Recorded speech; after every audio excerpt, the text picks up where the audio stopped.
창세기 17장 1절입니다.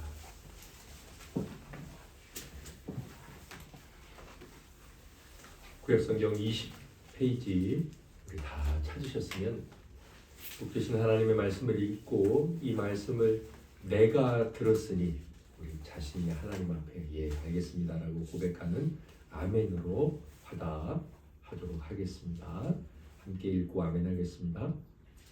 아브라함이 99세 때에 여호와께서 아브라함에게 나타나서 그에게 이르시되 나는 전능한 하나님이라 너는 내 앞에서 행하여 완전하라. 아멘. 기도드리겠습니다.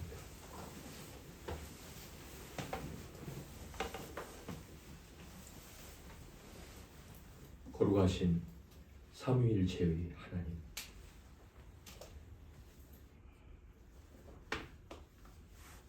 영혼을 결정하는 당신의 말씀을 듣는 것이나 말하는 것이나 나누는 것이 얼마나 중한 일이며 얼마나 책임 있는 일이며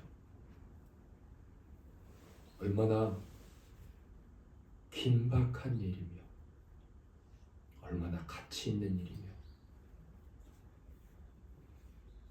얼마나 감격스러운 일인지 오늘 제가 지금 당신의 말씀에 대하여 고백한 이것이 저희들 모든 자들의 영혼에 경험되어지게 하여 주시고 성령 하나님께서 가르치시는 가르침에 저희들 각 사람을 복음의 도의 초보에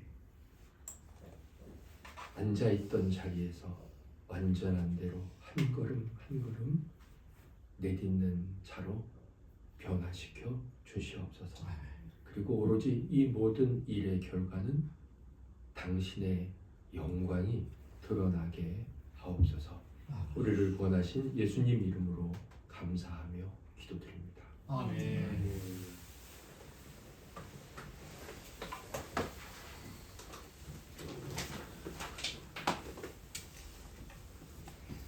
올해 우리 지체들께서 나이가 어떻게 되시는지 또 우리 원로 목사님께서 연세가 어떻게 되시는지 제가 잘 모르지만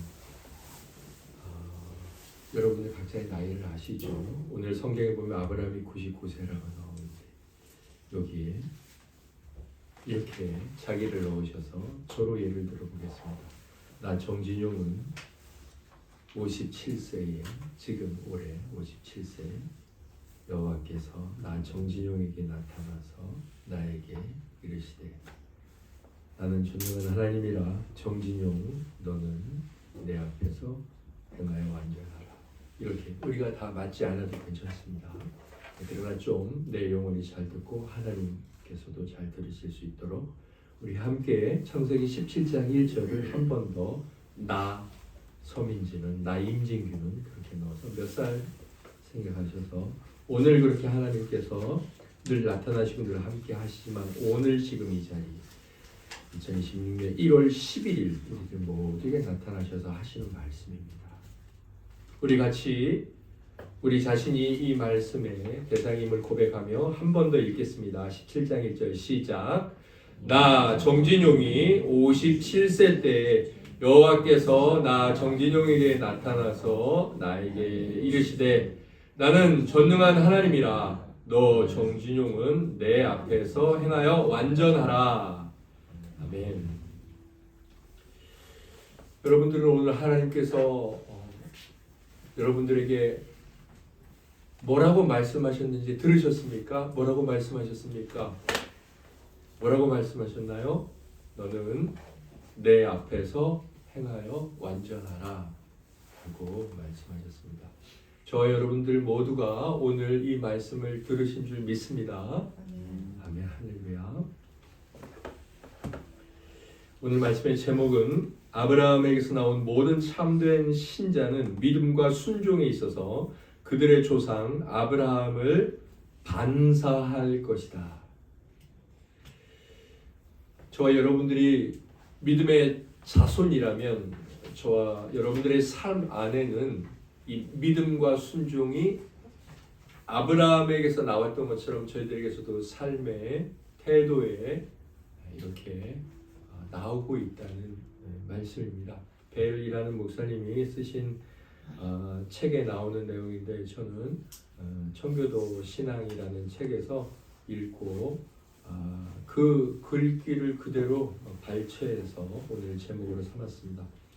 원세미로교회는 주일 말씀을 하이델베르크 요리문답 강해를 듣고 있고 마지막에 그 강해와 관련된 내용을 짧은 제 강론으로 듣고 있습니다. 하이델베르크 요리문답 하이델베르크 카테키즘 HC 18문은 다 마쳤는데 18문의 중요한 주제인 하나님의 언약에 관하여 두 번째 시간입니다.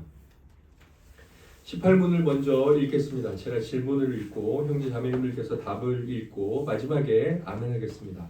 그러나 과연 누가 참 하나님이요 동시에 참 사람이시며 의로우신 중보자이십니까?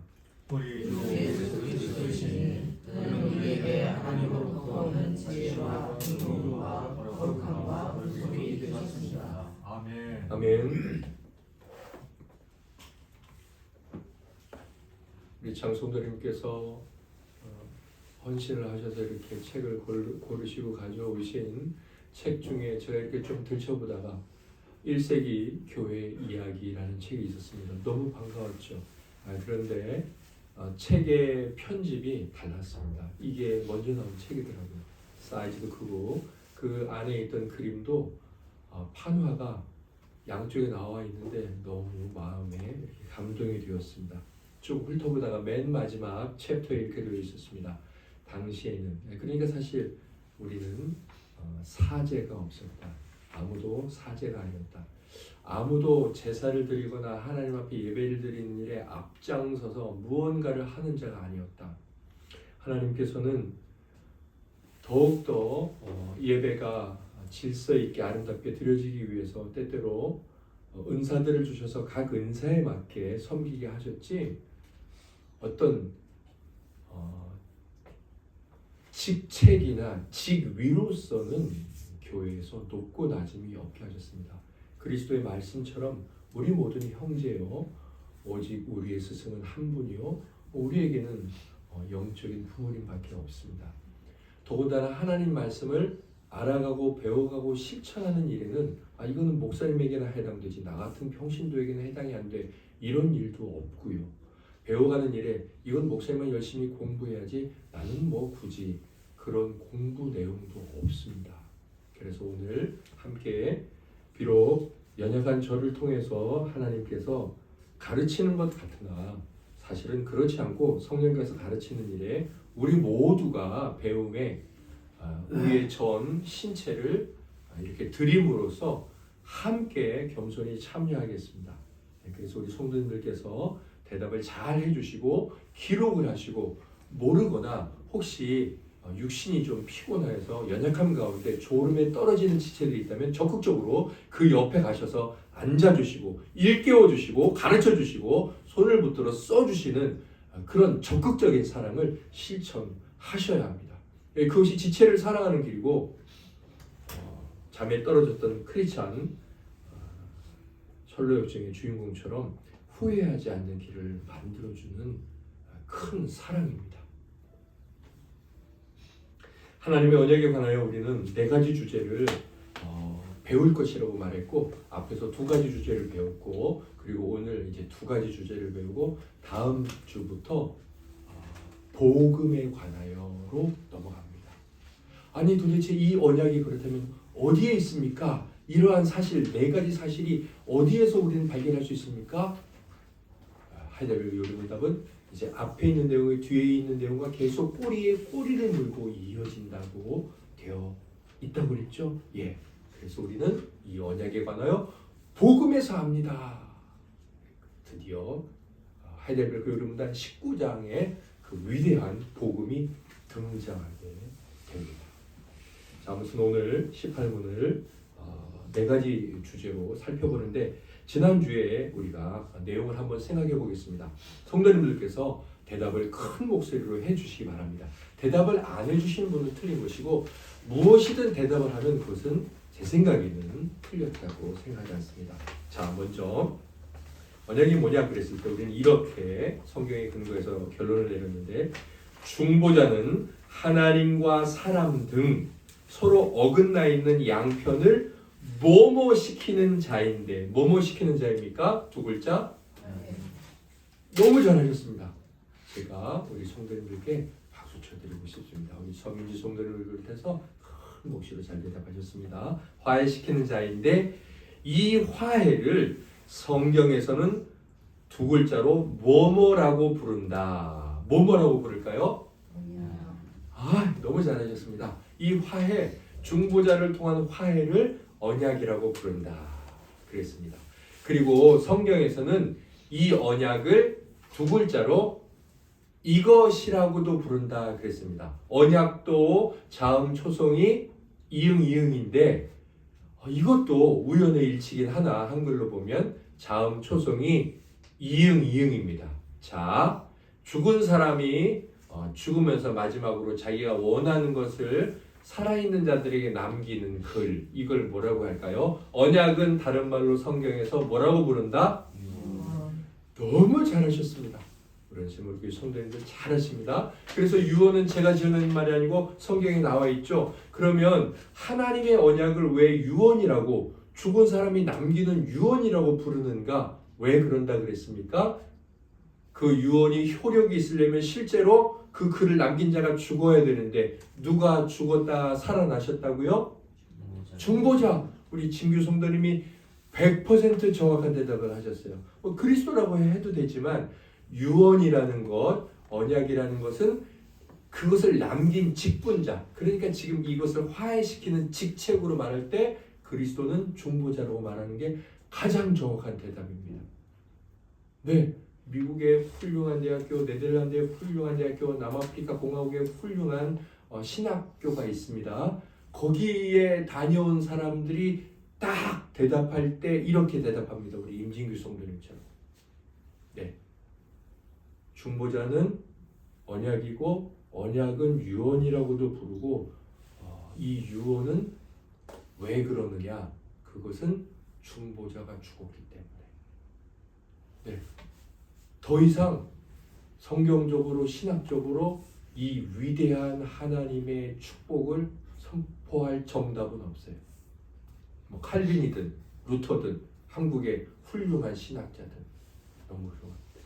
고등학교 2학년 이제 올라갑니다. 자, 그래서 첫 번째 우리가 이 언약이란 무엇이냐를 배웠습니다. 그리고 두 번째, 이것은 중보자가 없이도 가능한가를 배웠는데, 한번 우리 성도님들 앞에서 언약이 뭔가를 생각해 보면, 그러면 이건 중보자가 없이도 가능하냐? 불가능하죠. 왜? 언약이라는 것은 유언이고 유언이라는 것은 중보자가 죽어야 되는데 아예 중보자가 없이도 가능하냐? 전혀 불가능하다. 네, 알 수 있습니다. 그래서 우리 주 예수 그리스도의 죽으심은 찬송과 영광을 받으실 수밖에 없는 거예요. 하나님과 우리가 화해하게 되었으니, 그래서 그분을 크게 찬양하고 그분을 높여드리는 거죠. 예수 하는 거예요. 자, 오늘 세 번째, 네 번째 배울 내용은 무엇이냐면, 이 언약은 한 가지냐 아니면 한 가지 이상이냐를 먼저 배웁니다. 왜 이 세 번째 주제가 나오냐면, 이 언약을 우리는 이렇게도 부르기 때문입니다. 신, 약, 구약. 그 신약, 구약 할 때 그 약자가 바로 이 언약 할 때 약자입니다. 그리고 신자, 구자는 한자말이죠. 신자는 뭐예요? 새로운 신, 구자는 뭐예요? 옛 구. 그러면 풀어서 설명하면 새로운 언약, 옛날 언약, 신약, 구약, 약속이 두 가지네. 옛날 언약과 새로운 언약, 이렇게 생각할 수도 있습니다. 그래서 이 문제를 반드시 짚고 넘어가야 됩니다. 그래서 세 번째, 오늘 이 언약은 한 가지냐 두 가지냐를 배울 거예요. 그러면 세 번째 동그라미를 한번 보세요. 밑에 뭐라고 되어 있습니까? 이 언약은 몇 개라고요? 본질상 몇 개요? 하나입니다. 자, 본질상 하나입니다. 자, 그런데 동그라미 2로 가보세요.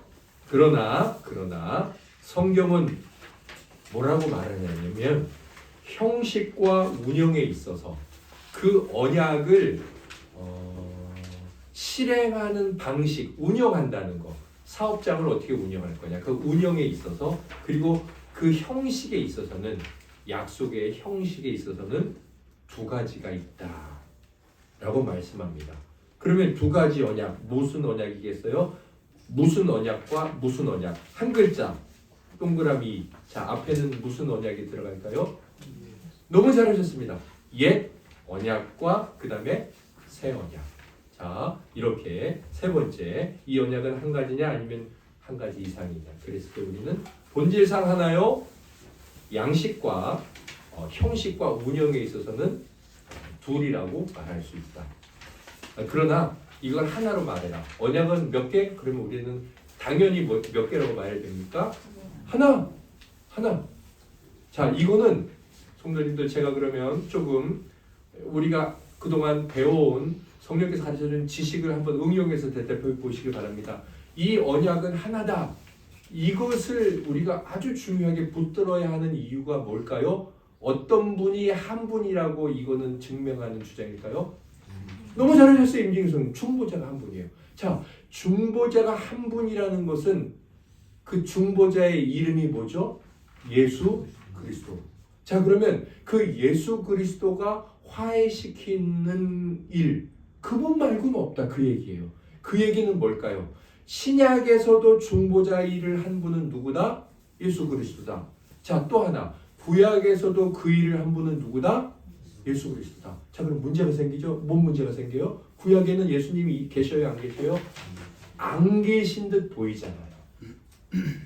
그래서 이 문제는 우리 주 예수 그리스도가 신약 이후 그분이 성탄절에 오신 이후로 우리의 구원자인데, 그러면 성탄절 이전에 아브라함이나 이런 솔로몬, 다윗은 도대체 누구를 믿고 구원을 받았느냐라는 그 문제에 대해서, 그 구원자에 대해서 우리가 확실히 알고 그것에 대해서 분명한 믿음을 갖고, 그래서 구약의 성도들이 누구를 찬양하고 누구께 감사를 드리는지 확신을 가지며, 그래서 그 위대한 중보자를 영원토록 찬양하고 경배해야 되는구나를 알아야 되고 그것을 실천해야 되기 때문입니다. 자, 그래서 3번 주제는 일단 저희가 이렇게 결론을 내렸고, 4번 주제, 그렇다면 본질상 하나요? 형식이나 운영에 있어서는 둘이다라고 말할 수 있다면 그 옛 언약과 새 언약은 어떤 점에서 일치하고 어떤 점에서 같고 어떤 점에서는 다른가, 이 일치점과 차이점을 살펴보고 마치고요. 드디어 이제 19문의 다음 주부터 그러면 그렇다는 이 사실 어디서 아냐를 물어봅니다. 19문에 답은 뭐냐? 복음에서 안다. 그리고 이제 우리가 복음의 관하여를 다음 주부터 쭉 해갈 겁니다. 너무 감격스럽고 정말 너무 하나님을 사랑하고 싶고 하나님을 사랑하는 게 너무 위대하다고 이렇게 마음속으로부터 끓어오르는 거룩한 감격이 제 안에 있었고요. 우리 성도님들 안에도 성령께서 역사하심으로 반드시 있으실 겁니다. 하나씩 살펴보죠. 자, 이 언약은 본질상 하나라고 그랬는데 정말 그런가? 성경을 살펴보겠습니다. 네 가지로 생각을 해볼 수 있습니다. 먼저 디모데전서 2장 5절 말씀을 읽겠습니다. 우리가 내리는 결론은 말씀밖에 없어요. 함께 읽고 아멘 하겠습니다. 하나님은 한 분이시요 또 하나님과 사람 사이의 중보자도 한 분이시니 곧 사람이신 그리스도 예수라. 아멘.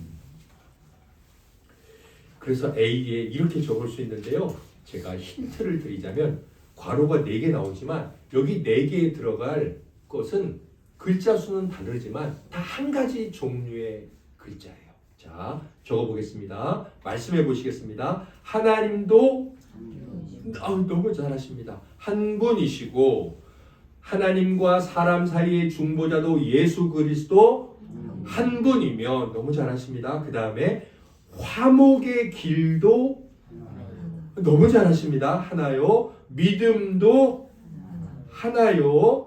처음부터 구원받은 모든 자들의 구원의 길도 하나이기 때문이다. 그래서 이 언약은 본질상 하나라는 거예요.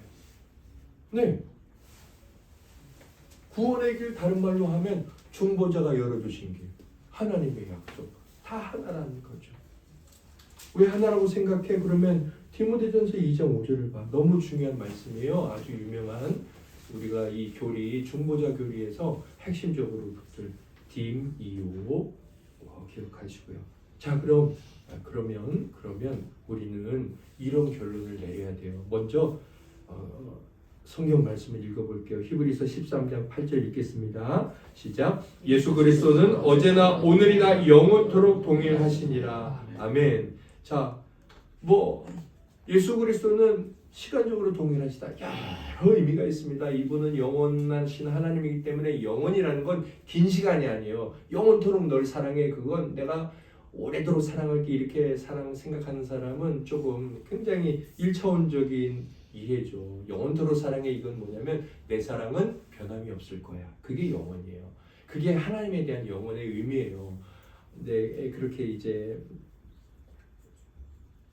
참 어거스틴이 그렇게 이제 시간 개념을 썼는데 여기 보시면 그런 의미도 있지만 우리가 지금 배우고 있는 중보자라는 직책을 넣어보면 예수 그리스도가 중보자의 직책을 하셨다는 것은 옛날 사람이나 오늘 사람 나에게나 앞으로 태어날 모든 사람에게나 똑같다. 그런 의미로도 받아들일 수 있어요.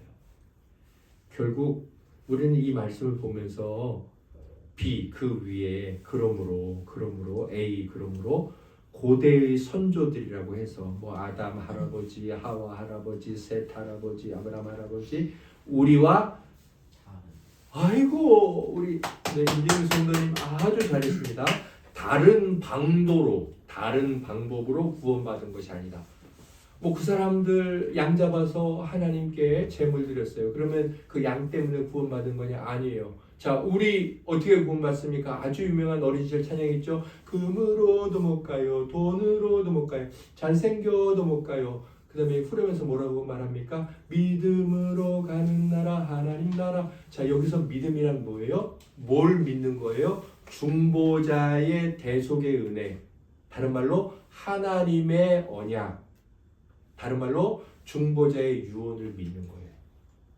자, 그러면 다른 방도 그 중보자를 믿는 방법으로 구원받은 것이 아니다.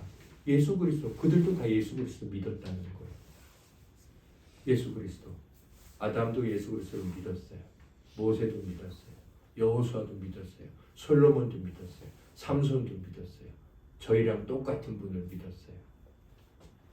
자, 에베소서 1장 22절부터 밑에 쭉 제가 중요한 구절들이기 때문에 그냥 다 읽는 것만으로도 우리에게 너무나 큰 은혜가 됩니다. 에베소서 똑같은 의미를 담고 있어요. 1장 22절 읽고 아멘 하겠습니다. 시작. 또 만물을 그의 발 아래에 복종하게 하시고 그를 만물 위에 교회의 머리로 삼으셨느니라. 아멘. 스데반 집사님께서 설교를 하실 때 모세가 이끌었던 이스라엘 백성들을 뭐라고 표현합니까? 광야 교회. 자, 구약에도 교회가 있었습니다. 그런데 그 교회의 머리도 누구라고요? 예수 그리스도. 예수 그리스도. 자, 에베소서 4장 16절입니다. 같이 읽고 아멘 하겠습니다. 그에게서 온 몸이 각 마디를 통하여 도움을 받음으로 연결되고 결합되어 각 지체의 분량대로 역사하여 그 몸을 자라게 하며 사랑 안에서 스스로 세우느니라. 아멘. 할렐루야. 여러분, 머리는 예수님, 팔다리는 우리. 그런데 우리만 팔다리일까요? 저기 옆에 있는 노원교회, 저기 있는 어떤 집사님도 한 몸에 붙어있는 팔다리. 자, 그들만 그럴까요? 미국에 있는 교회 팔다리. 그 다음에 천국에 가 계신 마틴 노이존스 목사님도 사실은 저와 붙어있는 팔다리. 칼빈, 루터, 심지어 계속 올라가서 노아, 이 분들도 머리 하나밖에 없는데 머리 여러 개 나옵니까? 비정상이죠. 머리 하나밖에 없으니 몸도 하나 아닙니까? 우리가 다 붙어있다는 거예요.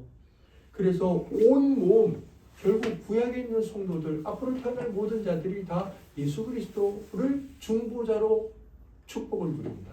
그 고백을 하고 있는 거죠. 요한복음 1장 18절 말씀을 읽고 아멘 하겠습니다.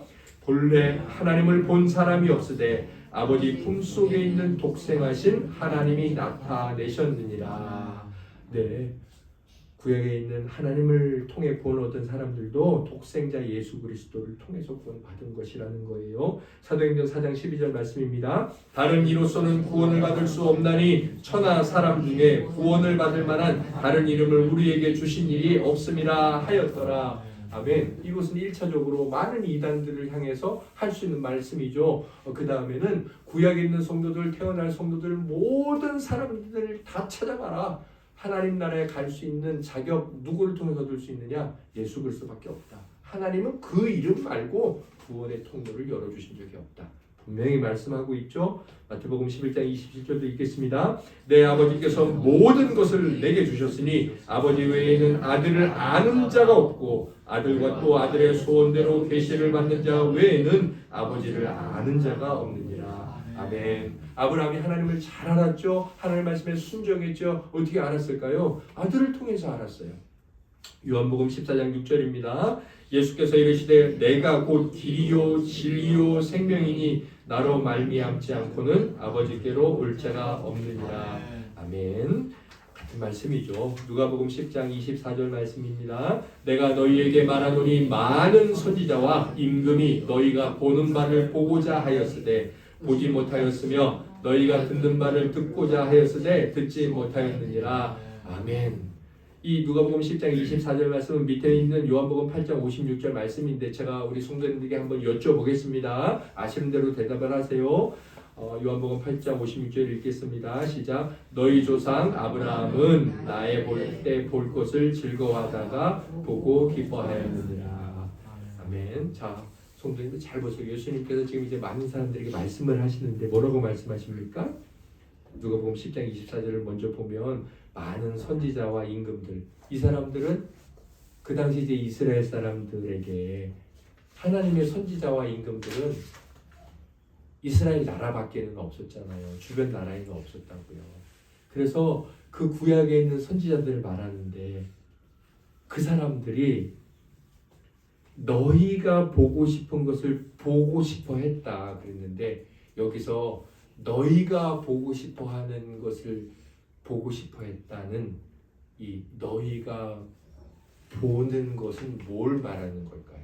그리고 너희가 듣는 것을 사실 그들도 듣고 싶어 했어. 자 여기서 예수님께서 말하는 너희가 보고 있는 것, 너희가 듣고 있는 것, 그 구약의 선지자와 많은 사람들이 그렇게 보고 싶고 그렇게 듣고 싶어 했던 것, 자 이건 뭘 말하는 것 같으세요? 아시면 대답해 보시길 바랍니다. 대답하세요. 자, 우리 김남희 사모님, 자, 그들이 보고 싶어하는 것, 결국 예수님이 말씀하시는 사람들이 지금 보고 있는 건 그건 뭐예요? 네, 예수님. 또 지금 예수님이 너희들이 듣고 있는 것, 그들이 듣고 싶어 했던 거야. 뭐예요? 예수님의 말씀. 주님이 지금 사람들 앞에서 이렇게 말씀하시는 거예요. 여러분들이 그렇게 흠모하고 사모하는 여러분 조상들이 그렇게 보고 싶어 한 것을 지금 그대들은 보고 있어. 나요, 나. 그들이 그렇게 듣고 싶어 했는데 그대들은 지금 듣고 있어. 지금 내 메시지요. 주님 말씀하시는 거예요. 구약에 있는 선조들은 누구를 사모하고 그리워했어요?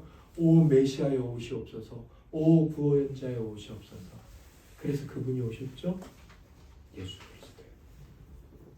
구약에 있는 성도들도 구원자를 사모했는데 그 구원자가 누구예요? 예수 그리스도. 이 누가복음과 요한복음은 그 말씀을 합니다. 자, 이 언약이 본질적으로 하나라는 것, 이 세 번째를 한번 우리가 말씀은 없지만 그동안 들었던 이 말씀을 근거로 해서 한번 빈칸을 우리 형제자매님들께서 대답해 보시기 바랍니다. 제가 읽겠습니다. 율법 아래서나 복음 아래서나, 일단 여기 한번 여쭤볼까요? 뭐 가론 없지만 율법 아래서 복음 아래서, 다른 말로 바꾸면 뭐로 바꿀 수 있을까요? 네, 우리 진규 성도님이 대답을 하면 맞을 것 같아요. 뭐라고 바꿀까요? 율법 아래, 이거는 뭐라고 바꾸면 좋을까요? 무슨 언약이라고 하면 좋을까요? 율법 아래 모세의 언약. 정확하죠. 우리가 앞에서 배웠던 말로 하면 이명 집사님 구약 너무 정확하죠. 그걸 풀어서 말하면 예언이야. 자 그러면 복음 아래 이건 뭐로 바꾸면 좋을까요? 예, 세우냐. 자 아무튼 율법 아래서나 복음 아래서나 구원받은 모든 자들이 유일한 중보자이신 그리스도를 통하여 하나님과 화목되었고 구원받았다 혹은 구원받는다. 그러므로 오로지 너무 잘했습니다. 자 임진규 성도님 대답을 들으면 거의 틀리지 않는다고 생각하시면 돼요. 성도님들 오늘 하나도 안 틀렸죠? 하나의 언약밖에는 없는 것이다. 왜냐하면 언약의 골자라 불리는 주요 조건들이 그리스도의 성육신 이전이나 이후나 동일하기 때문이다. 성도님들 여기 이제 언약의 골자, 언약의 뼈대 이게 뭔지 나옵니다. 두 개가 있습니다.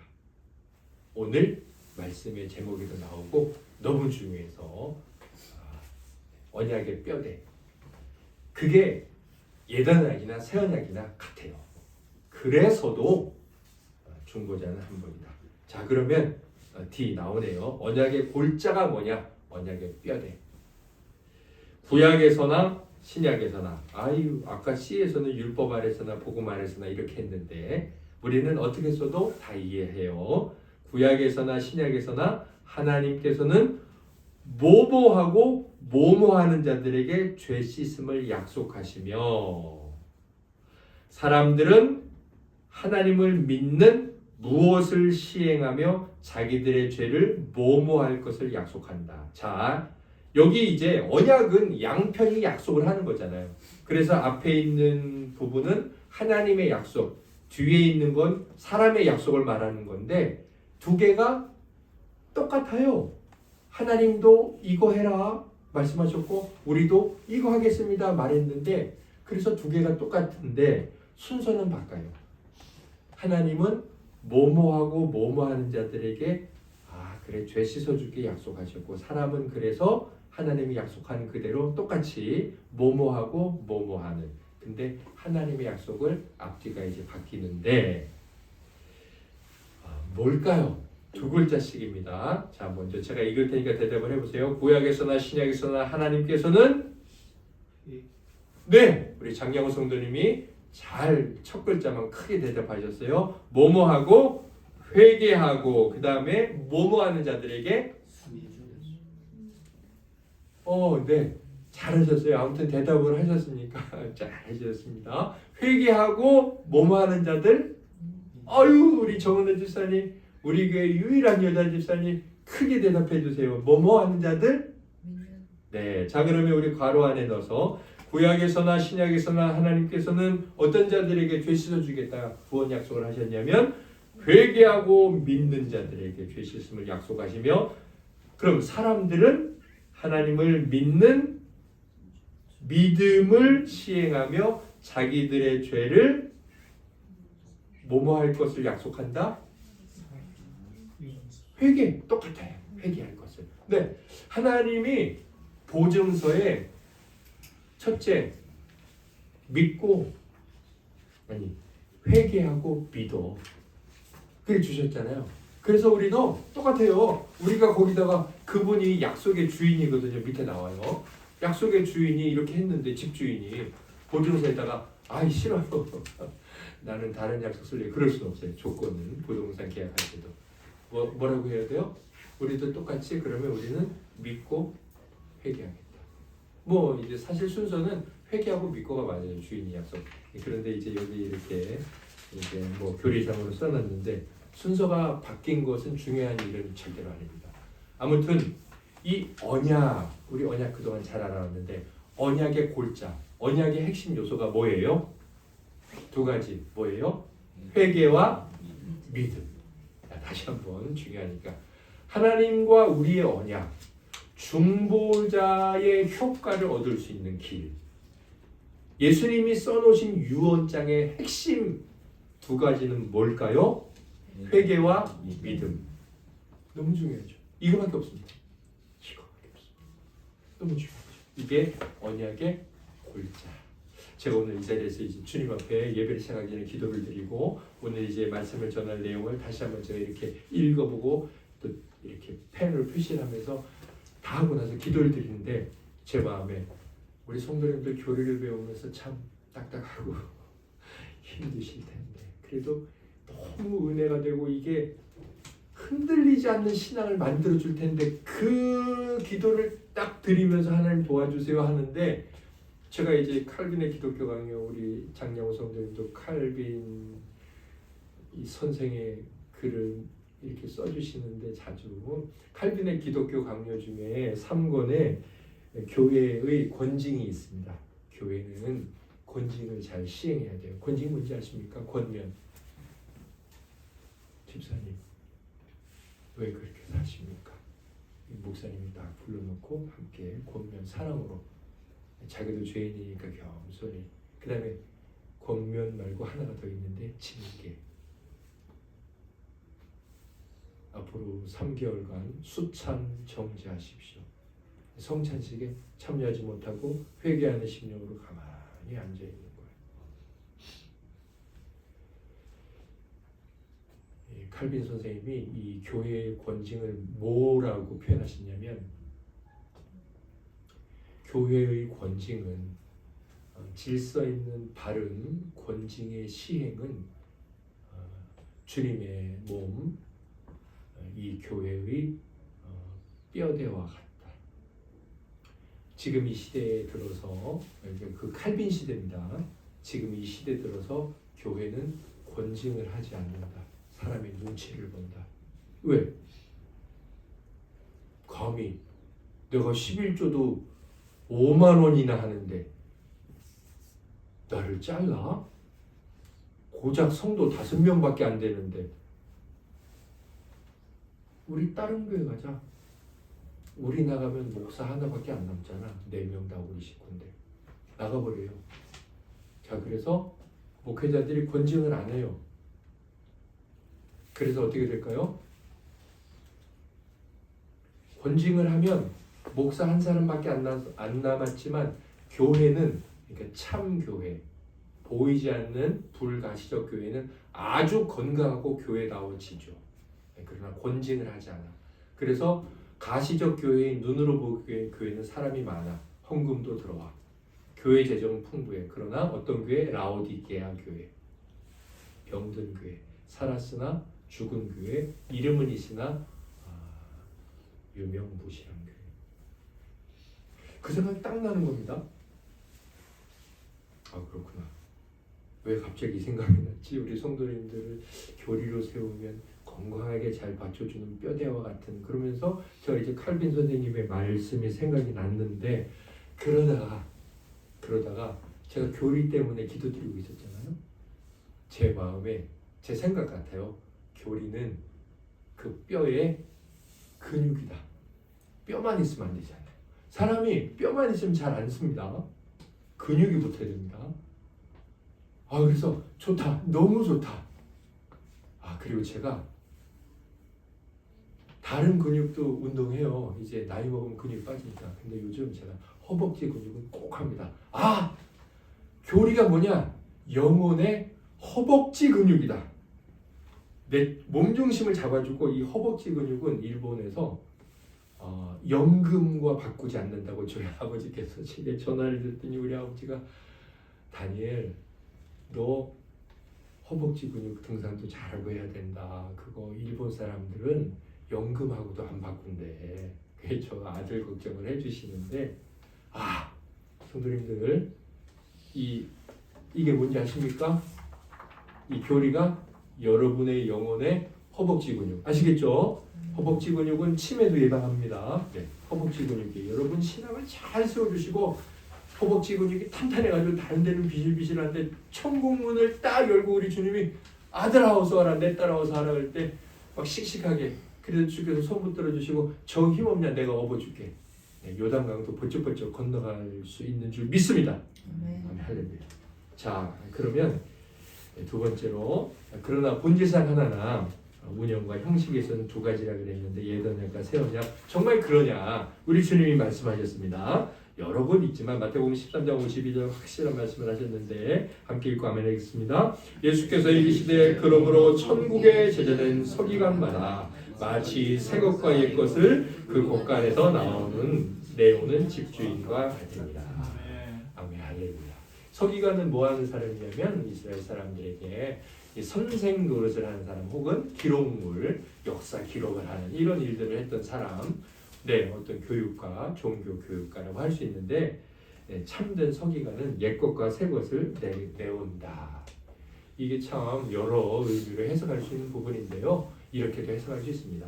여기 나오는 새 것과 옛 것은 옛 가르침, 새 가르침. 옛 가르침은 이스라엘 사람들이 그렇게 믿고 의지해왔던 모세의 율법 혹은 구약의 내용이고요. 새 것은 바로 우리의 구주로 오신 복음.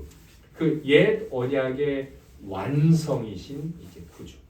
여기 새 것, 옛 것은 그렇게 이 구조를 이제 풀어도 괜찮습니다. 이렇게 주님께서 말씀하셨습니다. 지금 이제 이 말씀에 대한 강해는 아니니까 주회는 아니니까 이렇게 세 번째 언약에 관한 내용을 마치고 네 번째 마지막 주제에 넘어가겠습니다. 자, 그렇다면 이제 우리 알았네요. 네 번째 주제를 할 자격이 생겼습니다. 옛 언약과 새 언약은 어떤 점에서 그러면 일치하고 어떤 점에서 다를까요? 자, 먼저 일치점 세 가지가 있는데요. 첫째, 말씀을 먼저 읽죠. 출애굽기 32장 31절 그리고 32절 말씀을 읽겠습니다. 시작. 모세가 여호와께로 다시 나아가 여짜오되 슬프도소이다. 이 백성이 자기들을 위하여 금신을 만들어 싸우니 큰 죄를 범하였나이다. 그러나 이제 그들의 죄를 사하시옵소서. 그렇지 아니하시오면 원하건대 주께서 기록하신 책에서 내 이름을 지워버려 주옵소서. 아멘 할렐루야. 우리 성도님들, 제가 그렇게 바라볼 만큼 잘난 얼굴은 아니나 예수님을 생각하시면서 제 뒤에 계신 저를 한번 바라보시길 바랍니다. 네. 진규 성도님, 네. 잘생긴 진규 성도님을 보면 제가 흡족하죠. 마음이 착해, 너무 따뜻해. 오늘 이 출애굽기 32장은 이런 거예요. 이제 모세가 40일 동안 이 호렙산에 가서 하나님의 십계명을 받잖아요. 그랬더니 그 밑에 있던 가나안에 들어가려고 문득 여기서 이제 잠깐 멈춰라. 여기서 좀 지내자, 야영하자. 그리고 이제 여기 새로운 수경지에서 기다리고 있는 사람들이 도대체 왜 안 오냐 이거죠. 40일이 지났는데 지금 우리 이제 공중에 붕 뜨는 거 아닙니까? 여기서 나왔는데 거긴 들어가지 못하고 지금 이 광야에서 그렇게 헤매고 있다가 여기서는 40일을 가지도 오도가도 못하고 있는데 지도자 어디 갔냐 이거지. 그래서 어떻게 합니까? 안 되겠다. 금송아지 만들어라. 우리 새로운 지도자 뽑고 그래서 금송아지 만들어서 막 제사 드리고 있잖아요. 모세랑 여호사랑 드디어 이제 내려오는데 돌판 2개 들고 무슨 소리지? 난리가 나고 방자하게 행하고 있잖아요. 그래서 모세가 어떻게 합니까? 그냥 돌판을 확 깨뜨려 버리죠. 어떻게 되냐면 그건데 그래서 이제 모세가 하나님께서 내가 이 백성을 당장 다 멸하리라. 그러면 언약 백성이 끝나니까 안 되잖아요. 그리스도는 오셔야 되니까. 그래서 하나님이 내가 모세 너를 통해 더 많은 민족 만들 수 있어. 걱정하지 마. 하나님 그렇게 말씀하시는 장면인데 그때 모세가 하는 말입니다. 맞습니다. 하나님 그렇게 설교를 해도 계속해서 하나님의 복음이 뭔지 구약과 신약의 차이점도 모르고 정말 답답해 죽겠습니다. 하나님 그렇게 해주시죠. 그냥 그러지 않아요. 이 뭐라고 말해요? 하나님 차라리 저를 죽여주세요. 언약책 생명의 책에 제 이름을 지어주세요. 그래도 제가 죽어도 좋으니 이스라엘 백성을 살려주세요. 여러분 이 말씀 구도를 한번 보세요. 지금 하나님과 백성이란 이 양편이 싹 갈라지죠? 갈라져서 지금 친한 사이입니까? 원수 사이가 됩니까? 원수 사이가 됩니다. 자, 원인은 누구에게 있습니까? 사람에게 있어요. 자, 이게 뭔가 좀 머릿속에 그림이 그려지죠? 그런데 모세가 나와서 이 양쪽을 뭐 해주는 것 같아요? 화해. 우리 진규 성도님 목소리만 귀를 잘 기울이세요. 오늘 그냥 이분이 말하는 거 따라 말하면 정답입니다. 화해시키는. 자, 그래서 모세가 마치 세 글자로 뭐 같아요? 네, 잘 듣고 계시죠? 우리 민주 성도님도 정확하시네. 중보자. 자, 그래서 많은 사람들이 이렇게 말해요. 구약의 언약의 중보자는 누구다? 모세다. 이렇게 말들을 더러 하는데, 그리고 실제로 너무 안타깝지만 교회, 이단이 아닙니다. 교회 목사님들이 그렇게 설교를 하고, 이게 인터넷에 쫙 올라와 있는데 너무 좀 안타까워요. 뭐 구약의 중보자는 모세다, 이렇게 정말 그렇게 써놓으셨어요. 그거 맞아요? 틀려요? 틀려요. 왜 틀린지 성경에 나오는 거 한 가지만 말해봐요. 오직 중보자는 한 분, 예수 그리스도밖에 없다. 하지만 지금 모세는 중보자의 일은 하고 있잖아요. 그럼 뭐라고 하면 좋을까? 뭐라고 하면 좋죠? 우리 참된 중보자 예수 그리스도의 그림자. 마치 예수님이 오시면 그런 일을 할 것 같은데, 뭔가 그림자를 보니까, 여러분 그림자로 비치면 지금 밖에 누가 있는지 없는지 알아요? 몰라요? 몰라요. 그림자로는 남자 여자 몰라요. 제가 기도드리다가 마지막에 눈 뜨면 여러분 그림자가 요 에어컨 요 표면에 보여요. 근데 누군지는 잘 몰라요. 제가 장성도님, 우리 진교성도님, 사모님까지 쭉 보입니다. 각도가. 근데 까매가지고. 하지만 뭐가 있다, 그건 보여요. 이게 구약에 나타나는, 사실 모세 말고도 많습니다. 중보자. 아브라함도 막 기도하잖아요. 롯 살려주세요, 살려주세요. 내 조카 죽이지 마세요. 이들은 다 중보자의 그림자예요. 그래서 구약의 중보자는 모세다, 이건 너무 큰 잘못입니다. 이렇게 말해야 되죠. 구약의 중보자의 그림자다. 예수님의 그림자다. 사실 모세가 40일 동안 호렙산에서 기도하다 내려왔다 그랬죠. 그것도 사실은 그림자죠. 우리 예수님이 사역 시작하기 전에 뭐 하셨죠? 40일 동안 금식기도. 이 성경이 이제 구약과 신약이 이렇게 잘 연결이 되죠? 네, 그걸 다 보여주잖아요. 모세도 40일 동안 아무것도 안 드셨어요. 자, 그래서 우리는 일치점을 봤을 때, 구약과 일치점. 자, A 읽을게요. 하나님이 그 주인이시고, 그 약속의 주인이시고, 그리스도께서 뭐뭐이시라는 점이 같다. 뭘까요? 직분. 직분의 이름, 명칭. 그리스도는 어떤 직분을 행하죠? 중보자.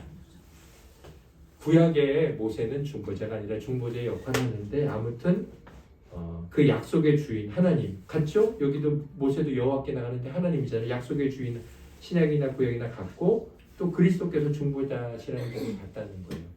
이 출애굽기 여기는 단순히 중보자의 그림자로서 모세를 설명하고 있다는 거죠. 자, 두 번째 뭐가 같냐? 구약과 신약. 창세기 17장 7절 읽어볼까요? 시작. 내가 내 언약을 나와 너 및 내 대대 후손 사이에 세워서 영원한 언약을 삼고 너와 내 후손의 하나님이 되리라. 아멘. 구약에 하나님이 주신 언약은 일시적인 언약이에요? 영원한 언약이에요? 영원한 언약입니다. 네, 끝이 나지 않는. 요한복음 3장 36절 읽어볼까요?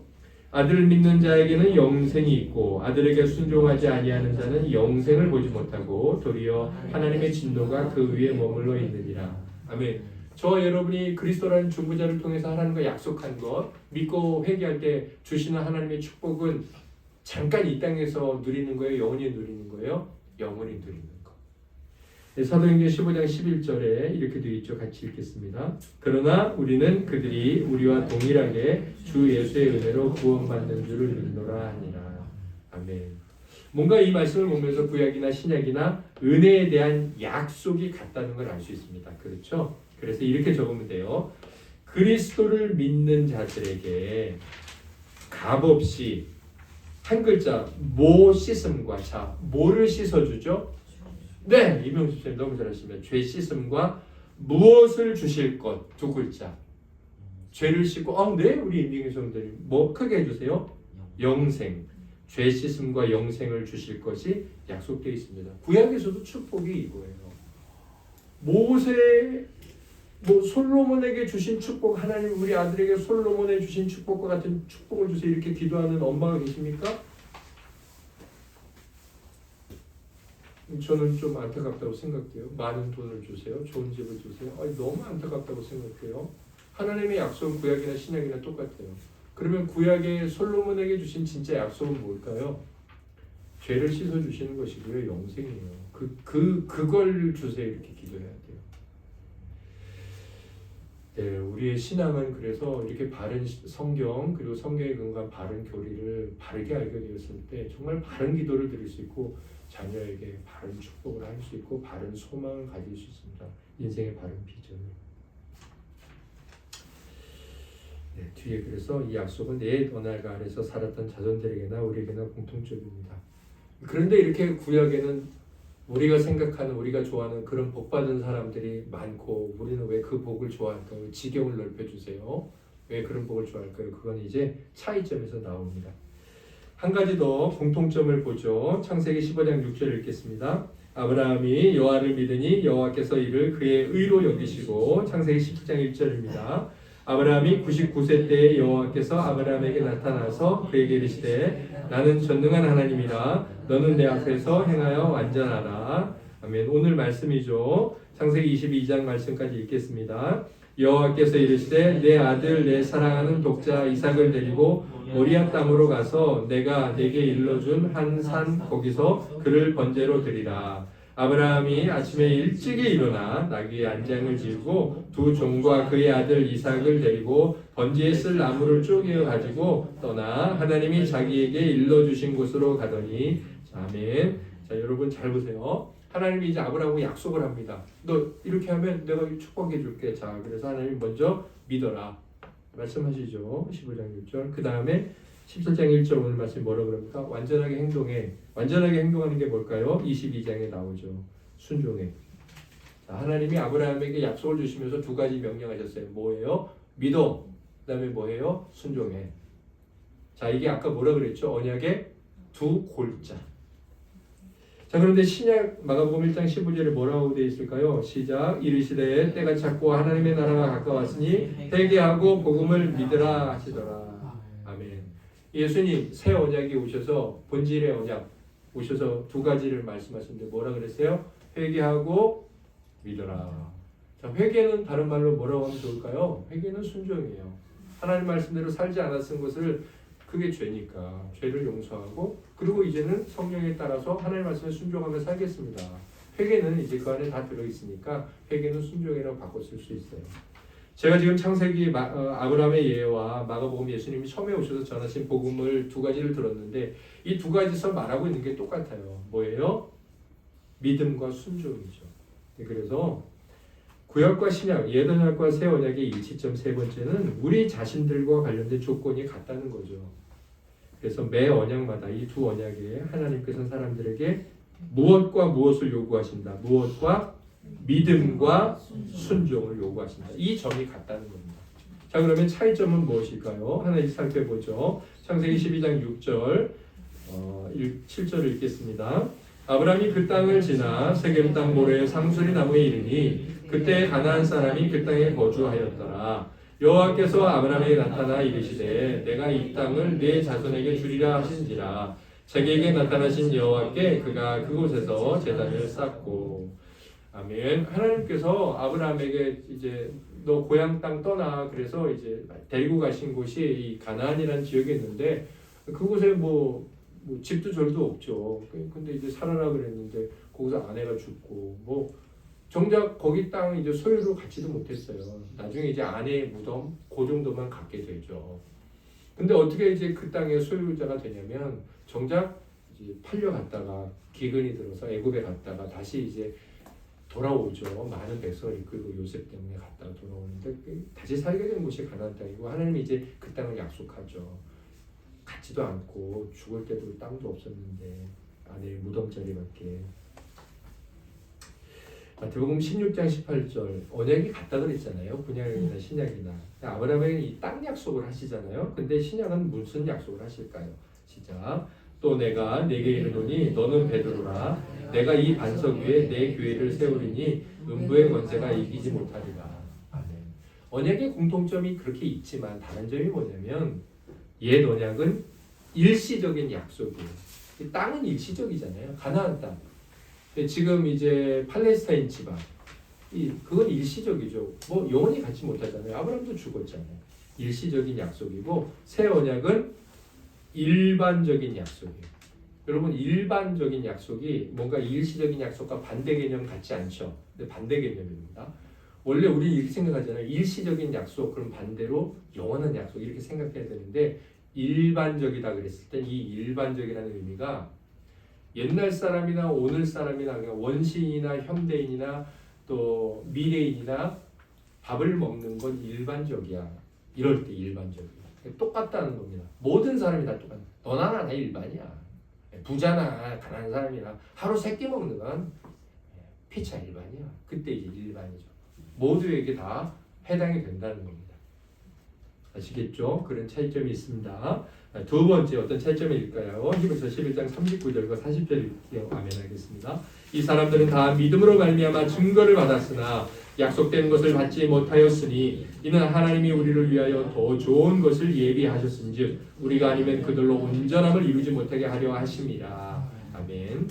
은혜의 약속의 정황이 다릅니다. 이게 무슨 말이냐면요. 정황은 밑에 나오죠. 일의 사정과 상황. 옛 언약은요. 어떤 메시아로 말미암아. 옛 언약은 오 한 글자. 정은혜 지사님 자 크게 대답해 보세요. 정은혜 지사님 아셨어요? 민지성전이면나 오응 메시아로 새 언약은 오eng 메시아로 말미암아 믿는 자들. 자 뭘까요? 오실 메시아. 옛날에는 오실. 그러면 새 언약은 오신 메시아. 너무 잘하십니다. 크게 달라요. 정황이 다릅니다. 그때는 아직 상황을 봤을 때 아직 메시아가 안 오셨으니까 오실 메시아. 그런데 우리는 어때요? 오셨잖아요. 얼마 전에 기뻐했죠. 2000년 전에 오신 예수께서. 자, 세 번째 뭐가 다르냐? 출애굽기 12장 48절 읽고 아멘 하도록 하겠습니다. 너희와 함께 거류하는 타국인이 여호와의 유월절을 지키고자 하거든 그 모든 남자는 할례를 받은 후에야 가까이하여 지킬지니 곧 그는 본토인과 같이 될 것이나 할례 받지 못한 자는 먹지 못할 것이니라. 아멘. 로마서 6장 3절 읽겠습니다. 무릇 그리스도 예수와 합하여 세례를 받은 우리는 그의 죽으심과 합하여 세례를 받은 줄을 알지 못하느냐. 아멘. 약속은 똑같지만 본질적으로 구약에는 유월절이 어떤 약속의 표시 같은 거였어요. 표징. 그러나 신약에는 뭐죠? 유월절이 없고 이제 세례. 어린 양 예수 그리스도가 죽으셨으니까 그걸 기념하는 세례 같은 것. 그래서 세 번째 은혜의 약속에 첨가된 의식이나 표징이 다르다. 이제 이런 점은 차이점. 네 번째 골로새서 2장 16절 말씀을 읽고 아멘 하겠습니다. 그러므로 먹고 마시는 것과 절기나 초하루나 안식일을 이유로 누구든지 너희를 비판하지 못하게 하라. 이것들은 장래일의 그림자이나 몸은 그리스도의 것이니라. 아멘. 잘 보세요. 여기 먹고 마시는 것, 절기, 초하루, 안식일 이거 다 옛 언약의 시대의 사람들이 지키던 거잖아요. 그걸 지금 골로새 교회 성도들 새 언약을 받은 사람들에게 와서 야 왜 너 옛날 거 안 지켜 옛날 거 안 지켜 막 이러고 있는 사람들 그러지 마라. 무슨 소리 하는 거냐 지금. 그건 장래일의 그림자. 앞으로 일어날 예수 그리스도가 오셔서 하실 일의 그림자인데 이제 진짜 몸이 오셔서 그 그림자 굳이 필요 없는데 왜 그림자를 보고 있냐 그 얘기를 하고 있는 겁니다. 자 그러니까 뭐가 다르냐 선명함에 있어 다릅니다. 여러분 구약의 성도와 지금 우리 성도 누가 더 유리할까요? 하나님을 믿는 일에 누가 더 유리해요? 우리가 당연히 유리하죠. 우리는 예수 그리스도를 봤다니까요. 그냥 땅 눈으로 봤잖아요. 그분이 걸어다신 땅 여행 가잖아요. 성지순례. 근데 구약의 성도들은 뭐만 봤어요? 그림자 막 흐릿흐릿한 그림자만 봤어요. 누가 더 행복해요? 우리가 행복하다고요. 자 반대로 얘기해 볼까요? 나중에 심판받는다 쳤을 때 누가 더 극심한 심판받을까요? 우리가. 왜? 하나님이 확실하게 보여주셨잖아요. 다 보여주셨는데 그것도 안 믿었잖아요. 그래서 신약 이후의 성도들은 하나님 앞에 더 크게 심판을 당합니다. 주님 말씀하셨잖아요. 두로와 시도나. 구약에 있는 성도들이 일어나서 너희들을 정죄하고 심판할 것이라고 주님 말씀하셨잖아요. 자, 5번째 요엘서 2장 28절 읽고 아멘 하겠습니다. 그 후에 내가 내 영을 만민에게 부어주리니 너희 자녀들이 장래일을 말할 것이며 너희 늙은이는 꿈을 꾸며 너희 젊은이는 이상을 볼 것이며. 아멘.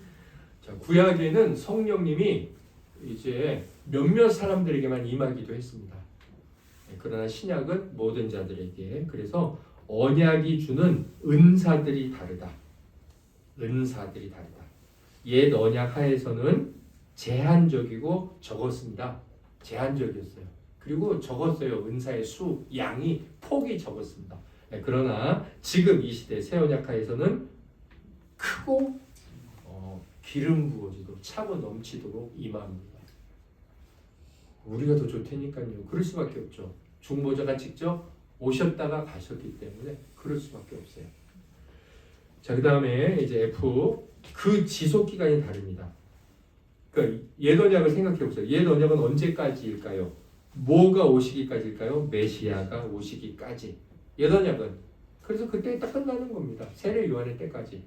자, 새 언약은 두 글자로 네, 정원했어요. 크게 대답해 주세요. 영원토록. 자, 분명히 다르죠? 지속 기간. 자, 그러면 우리는 뭐라고 말해요? 옛 언약은 끝났어요, 안 끝났어요? 끝났어요. 왜? 새 언약이 계속되고 있으니까. 굳이 말하자면. 하지만 본질적으로 다 언약 하나야. 자, 그 의무에서 다르다. 의무에서 다릅니다. 옛 언약은 율법 전체를 향해 의무를 지었으나 새 언약은 도덕법에는 의무를 지고 그리스도의 성례만을 시행한다. 제가 이것은 하나님의 은혜에 참 감사드리는데 오늘 읽었던 웨스트민스터 신앙 고백서 내용과 똑같아요. 그리고 제가 이것은 오늘 시간이 없기 때문에 이것은 따로 설명하지 않겠습니다. 나중에 설명할 부분이 나오면 하겠습니다. H, 그 범위에서 다릅니다. 범위. 옛 언약은 교회가 유대 민족에게, 지금 이스라엘 사람들에게만 제한되었어요. 그러니까 구약 성경은 이스라엘 사람만 해당이 돼요. 구원받은 자들은 모두가 그 민족에게 연합해야 되죠. 거기서 안 태어났는데 어떻게 해야 돼요? 하나님 기회 주셨습니다. 유월절을 행해라. 할례를 행하고 유월절에 참여시켜. 근데 새 언약에서는 어떻게 될까요? 교회가 모든 민족들 가운데 세워지며 모든 민족, 계층, 조건, 언어에서 모든 사람들이 믿도록 개방되었습니다. 그래서 복음이 온 세계에 전해졌죠. 지금 이제 유대인들이 아직도 이방인들을, 우리 교수님도 미국에 가셨을 때 유학을 다녀오시면서 그 유대인 랍비를 만났는데 밥도 같이 안 먹어요. 집에 초대했는데 따로 저 방에서 드세요 그러더래요.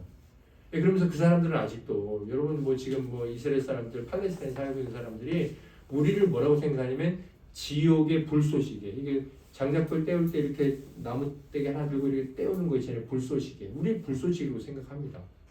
그러니까 아브라함의 육체적 후손이 아니면 천국 못 가. 그들은 굳어 있습니다. 자, 근데 그들이 잘못됐어 안 잘못됐어요? 잘못됐어요. 옛 언약은 끝났습니다. 폐기됐습니다. 폐기되었다기보다 새 언약 안에서 완성된 거죠.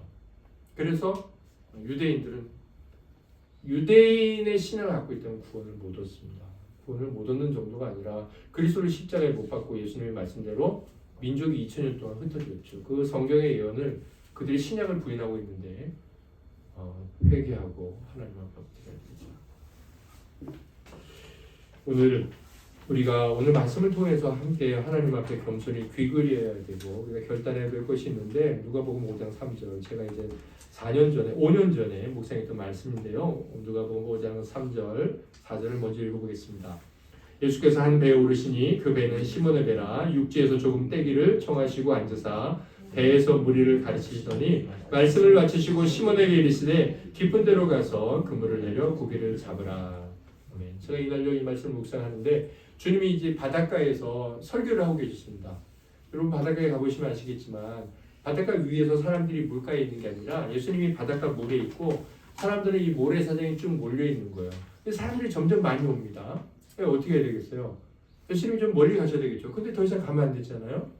더 이상 가다 보니까 이제 바다고 거기에 이제 베드로 배가 있었던 거죠. 잘됐다 싶어가지고 배에 올라가서 더 멀리서 더 조금 높이서 사람들에게 복음을 전하고 계시는데 복음을 다 전하시고 나서 베드로 그 배 주인에게 뭐라고 말씀하세요? 깊은 데로 가서 그물을 내려 고기 잡아라. 이 예수님의 말씀이 주님께 이런 표현을 쓰면 안 되지만 이제 똥단지 같죠. 엉뚱한 말씀이에요. 아니 베드로가 뭐 부탁했습니까? 주님 저 뭐 고기가 없어요. 이런 부탁했나요? 없어요. 성경 보세요. 없어요. 아니 지금 뭐 고기 많이 잡은 사람한테 뭐 이런 말 했다면 정말 큰 실수하신 거고요. 뭐 오늘 고기 잡을 의향이 없다. 그래도 실수하신 거죠. 일단 인간적 정황으로 봤을 때 새벽에 들어왔으니까 어부가 고기가 많아야 되는데 없으니까 주님이 상황적으로 말씀하셨겠지.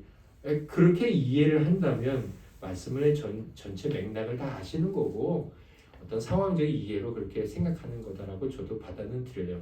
근데 말씀드렸지만 나 오늘 비번 날이고 운영 안 할 거고 단순히 그냥 그물만 깁고 있는 거야. 그리고 지금 굉장히 얼굴 표정이 안 좋은 건 고기를 못 잡아서가 아니라 아내랑 잠깐 싸우고 나왔어. 그래서 그냥 침울한 표정으로 그물 이렇게 깁고 있는데 그럴 수 있잖아요. 아무튼 주님께서 뜬금없이 야 깊은 데로 가서 그물 좀 내려라. 그 베드로가 뭐라고 말합니까? 8절 읽어보실까요? 시몬 베드로가 이를 보고 예수의 무릎 아래 엎드려 이르러 주여 나를 떠나소서 나는 죄인이오소이다 하니. 여러분 베드로가 이제 많이 걷어올리잖아요. 근데 이제 걷어올리기 전에 뭐예요? 뭐 밤새도록 수고했지만 제가 주님의 말씀을 따르겠습니다. 우리 찬양으로도 잘 부르고 그리고 마지막에 아유 너무 감사합니다. 배 잠깐 빌려드렸더니 저한테 이렇게 갚아주시네. 같이 동업 한번 해보실까요? 그러지 않고 뭐라 그래요? 떠나주시라. 이제 베드로는 이날 이제 회심을 한 거예요. 그러니까 영혼의 각성, 그러니까 성령의 새 생명 주심이 이제 이날 일어난 거죠. 그러니까 하나님의 영이 우리를 찾아오시면 그동안 육신에 너무 이거 대박이다 싶었던 게 사실은 엄청난 충격적인 비극일 수 있는 거예요.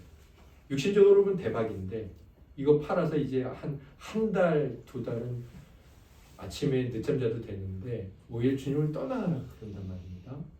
그리고 자기는 죄인이라고 엉뚱한 소리 하는 거죠.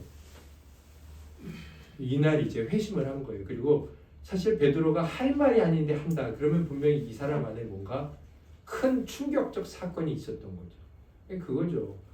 저렇게 깊은 물 속에 있는 걸 다 아는 분인데 나를 모르실까? 이제 그 충격에 이분은 하나님이다.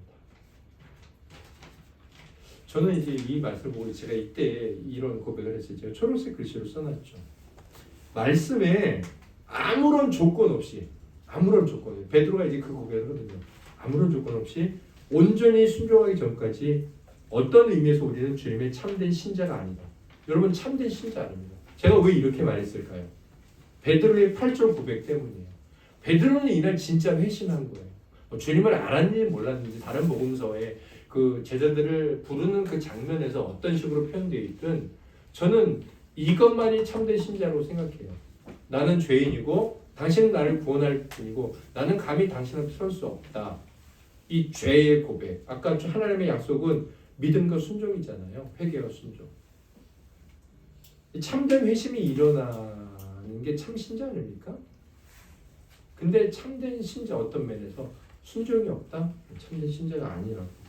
또한 말씀에 아무런 조건 없이 순종하기 전까지 우리는 주님께서 베풀어 주신 은혜를 누릴 수 없습니다. 베드로의 입장에서는 많은 복이었죠. 우리 삶에서는 본질적으로는 영혼의 구원이고요. 또 하나님의 자비로운 이 땅에서의 필요를 채우신다면 여러 가지 우리 삶의 필요들이겠죠.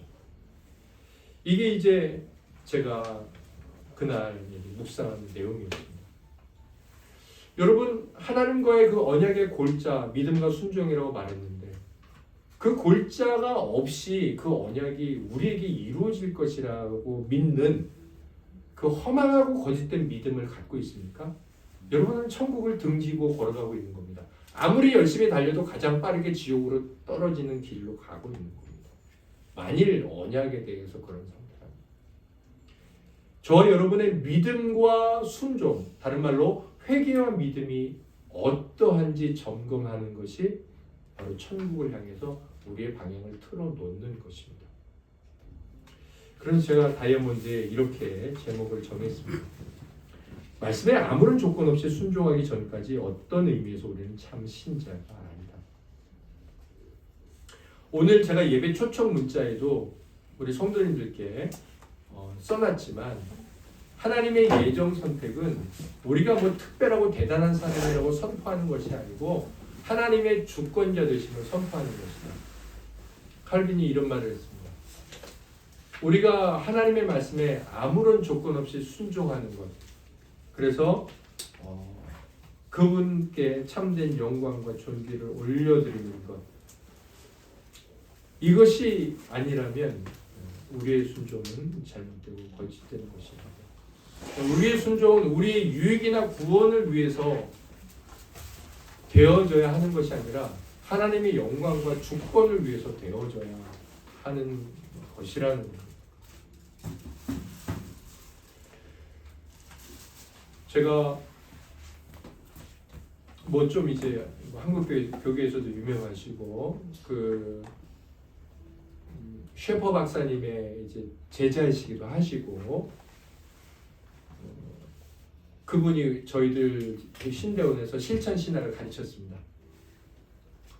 총신대에서 동성애 문제로 이제 총학이 대자보 붙이고 할 때 강력하게 강의 시간에 제재하시다가 쫓겨나시기도 하셔서 저희들이 동문들이나 이제 제자들이 교수님을 위해서 많이 애쓰기도 했던 참 훌륭하신 분인데 그분이 저희 이제 실천 신학을 가르칠 때 그런 한번 이런 주제로 저희가 토론을 한 적이 있었습니다. 그런데 제가 이제 사실 그때는 몰랐고 요 얼마 전에 저 나름의 결론을 내린 게 있습니다. 이 성도의 자살, 사실 너무나 이게 주의 깊게 다뤄져야 할 문제입니다. 성도의 예정 선택과 같은 문제입니다. 하지만 이것을 또 우리가 방치해서도 안 됩니다. 한번 교수님이 이제 과연 성도의 자살, 사실 성경에서도 명확한 극단적인 선택이 있고 또 극단적인 선택의 모습으로 이해하는 것도 있습니다. 근데 이제 이게 개혁주의 신학자들 사이에서 논쟁과 토론이 계속 되어져 왔습니다. 계속 되어져 왔어요. 제가 어떤 결론을 그리고 개혁주의는 이런 관점이다. 그러므로 이렇다. 그것을 말씀드리려고 하는 것이 아닙니다.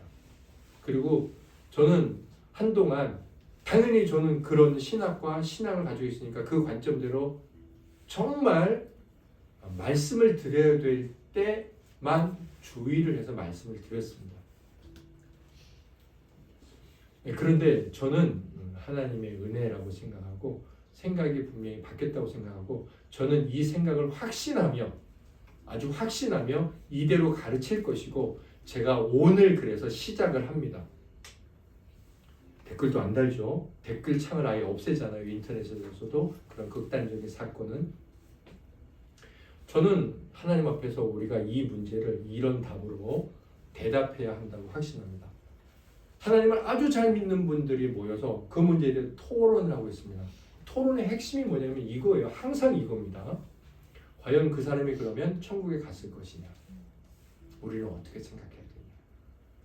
얼마 전에 이제 그런 일이 있었던 목사님 교회에 아직까지도 성도들이 모이고 있는 그런 일들을 바라봤을 때 제가 정말 저는 우연적으로 그러나 제 마음에 깊숙이 들어왔던 그런 경험이 있었습니다. 그것이 무엇이었냐면 그들의 토론의 주제 방향성 자체가 너무 잘못되었다는 것입니다. 우리가 하나님을 믿는 믿음이 과연 자살을 해서 천국을 가느냐 마느냐 그것이 중요한 것이기는 하나 그것이 믿음의 1차적 목적이 아니라는 거예요. 그것이 왜 우리 토론의 중심 주제가 되어야 되고 그것이 왜 우리의 어떤 고민의 가장 중앙에 서야 되느냐 하는 거죠. 그게 제 마음에 확 들어왔습니다. 그리고 그 토론은 지극히 잘못된 것이라는 거예요. 제가 그 토론 자체를 무시하는 게 아닙니다. 예수 그리스도를 믿는 일은 우리의 구원을 전제로 하는 일이에요. 그러나 믿음은 그것이 목적이 아닙니다. 왜 성도가 그런 극단적인 선택을 하는 것이 그 성도의 죽음과 연결되고 천국과 연결되는 것이 왜 우리의 중요한 내용이 되어야 하느냐. 그것이 아니다. 한 성도의 이 땅에 태어나는 것과 죽는 것은 과연 하나님의 영광이 되느냐. 우리가 이 땅에서 예수 그리스도를 믿는 것은 구원에 대해서 고민하고 하나님 앞에 기도드리고 찬양하는 것은 하나님께 영광이 되느냐예요. 우리가 예수 그리스도 믿을 때 나 천국 가야 돼. 당연히 그렇습니다. 당신은 왜 천국 가야 되냐면 하나님께 영광이 되어야 하기 때문에. 그래서 그 질문 자체가 틀린 거예요. 우리가 성도의 극단적인 일이 있을 때 이렇게 물어봐야 됩니다. 그 일은 하나님의 영광이 되었느냐 안 되었느냐, 그게 첫 번째 그리고 가장 중요한 제목이 되어야 되죠. 그 다음에 할 고민은 하나님이 아신다. 그걸로 끝나야 돼요. 그리고 그것이 우리의 결론이 되어야 돼서 교회는 이렇게 가르쳐야 됩니다.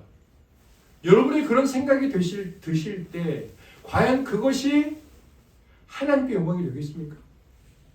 그것이 여러분의 가정에 하나님의 영광이 되겠습니까? 남은 가족들이 여러분의 그런 선택을 바라보면서 하나님께 영광과 찬송을 올려드리겠습니까? 여러분 주변에 있는 사람들이, 예수 믿지 않는 사람들이 여러분의 그 일을 바라보면서 하나님께 영광과 찬송을 돌리겠습니까? 그 고민을 그 순간에 하십시오. 그리고 그것이 그렇게 되지 않는다면 여러분들은 당장 그것을 내려놓으십시오. 그리고 그 이상 더 이외의 것은 생각하지 마십시오. 다른 자들이 그런 선택을 했다면 여러분들이 과연 그 사람은 예수 믿었는데 천국 간다? 그런 고민을 하실 필요가 없습니다. 그의 그런 모습이 하나님께 영광이 되었을까? 안 되었다는 마음에 감동이 드신다면 하나님 앞에 애통하는 마음으로 기도를 하십시오. 그리고 이러한 일들이 더 이상 퍼져나가지 않게 기도를 하십시오. 그리고 내가 그 일을 위해서 살게 해주시고 나는 그런 선택을 하지 않게 해달라고 기도하십시오. 나는 다만 하나님의 영광이 되게 해달라고. 바울이 말한 대로 먹든지 마시든지 무엇을 하든지 하나님의 영광을 위하여 하리라라고 회가는데 하나님 그 일조차도, 아니 그 일이 얼마나 중요합니까? 이 땅의 결론 아닙니까? 그럼 무엇을 하든지 그것은 당연히 들어가야 하는 것 아닙니까? 남은 가족들에게, 나 자신에게, 나를 아는 모든 자들에게, 나를 모르는 자들에게까지 당신이 영광을 받으신 일이 되기를 원합니다라고 고백한다면 우리는 어떤 결정을 내릴까요?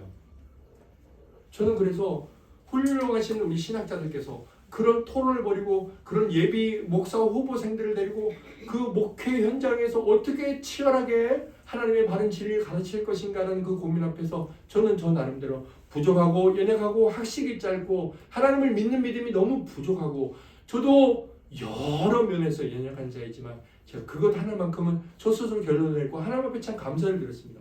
그리고 그 일에 대해서는 이것으로 토론해야 되고 이것으로 결론 내려야 되고, 제가 혹시나 이런 생각을 했어요. 개혁주의 토론이 있습니다. 이렇게 그런 세미나가 있는데 거기서 이 문제로 발제할 일들이나 연구 모임이 있다면 제가 겸손히 그냥 방청객으로 참여해서 발제자들 앞에서 조용히 제 안에 있는 생각을 나누고 싶고, 그 문제는 이 문제로 전환해야 되고 우리의 중심은 이러해야 한다고 저는 그렇게 생각합니다 라고 고백하고도 싶다 싶었습니다. 우리의 삶이요, 하나님의 영광과 하나님의 주권을 생각하면 그때 비로소 순종이 나오는데 그 순종은 순전한 순종입니다. 나의 구원과 나의 이익을 생각할 때 우리 안에서도 순종이 나오는데 그것은 오염된 순종입니다. 사랑하는 성도님들이요, 언약에 기록된 믿음과 순종을 발휘하고 싶으십니까? 하나님이 얼마나 위대하신 주권자인지를 묵상하시고 성경을 받아들이십시오. 그분이 얼마나 영광을 받으셔야 할 분인지 생각하며 그분을 묵상하십시오. 그때 여러분 안에서 누가 시키고 목사가 시키고 눈치 바라보고 새해가 시작됐더니 이제부터 열심히 성경을 읽고 체크를 하고 내 사명, 내 직분을 한번 잘해보자, 그런 마음이 전혀 들지 않으실 것입니다. 하나님 앞에 나오는 것이 조심스럽고 옷 하나 입는 거, 화장 하나 하는 거, 머리 쓰다듬는 거 너무나 하나하나 조심스러워서 하나님 앞에 서게 되실 것입니다. 우리 다 같이 일어나서서 우리 하나님의 주권과 하나님의 영광을 생각하며 찬송가 370장을 불러드리겠습니다.